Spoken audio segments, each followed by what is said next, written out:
হিংসা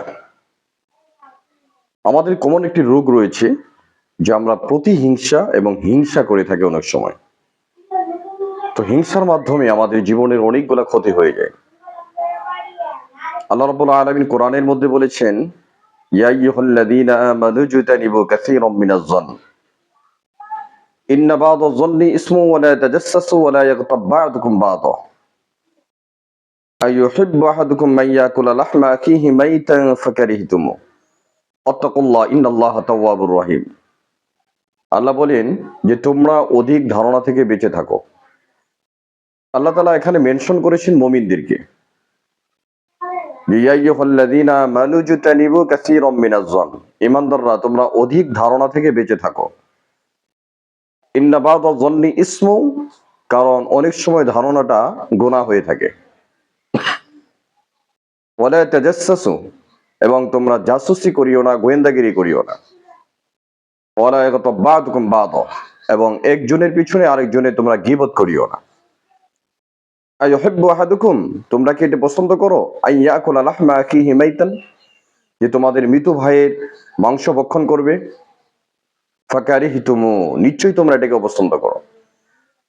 সুতরাং আল্লাহ রাব্বুল আলামিন এখানে হিংসার ব্যাপারে যে কথাগুলো বললেন, যে হিংসাকে এতটাই মারাত্মক ভাবে উপস্থাপন করা হয়েছে যে হিংসা মানুষের এমন পর্যায়ে যে হিংসা করলে সে তার নিজের আপন মৃত ভাইয়ের গোশত ভক্ষণ করার মতো। হাদিসের মধ্যে যেটা আসছে, আল্লাহ রাসূল সাল্লাল্লাহু আলাইহি ওয়াসাল্লাম হিংসা থেকে বেঁচে থাকার জন্য বলেছেন। কোন মুমিনের জন্য বৈধ নয়, তবে দুই ব্যক্তির জন্য হিংসার বৈধতা রয়েছে।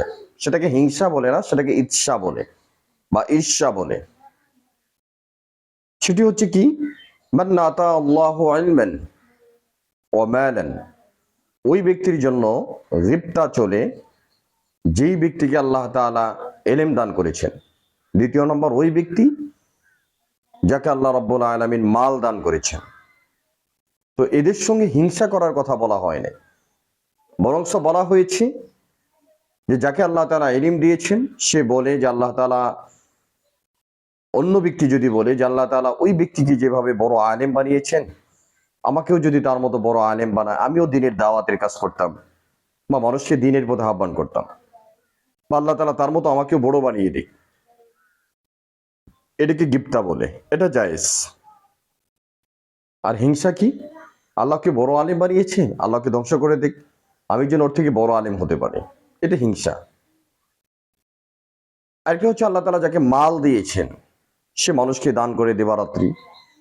আরেকজনের ইচ্ছা হলো যে আমিও যেন তার মতো মালদার হতে পারি, তার ইচ্ছা হলো যে তার মাল ধ্বংস হয়ে আমি যেন মালদার হই না, বরং তাকে আল্লাহ তাআলা যেভাবে মাল দিয়েছেন, সম্পদ দিয়েছেন, ঐশ্বর্য প্রাচুর্য দিয়েছেন, ক্ষমতা বৃত্ত প্রতিপত্তি দিয়েছেন, আল্লাহ তাআলা যেন আমাকেও সেভাবে ধনবান বানিয়ে দেয়, মালের অধিকারী বানিয়ে দেয়, আমিও যেন তার মতো মানুষকে দ্বীনের জন্য, মানুষের অসহায়ত্ব মোচন করার জন্য ব্যয় করতে পারি।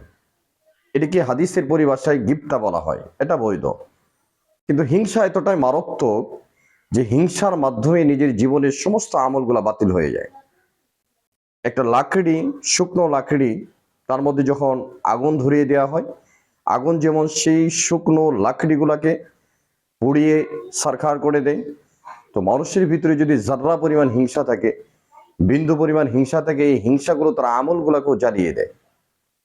কিন্তু বর্তমানে আমরা দেখতে পাচ্ছি যে আমাদের মাঝে বিভিন্ন ধরনের হিংসায় আমরা জর্জরিত।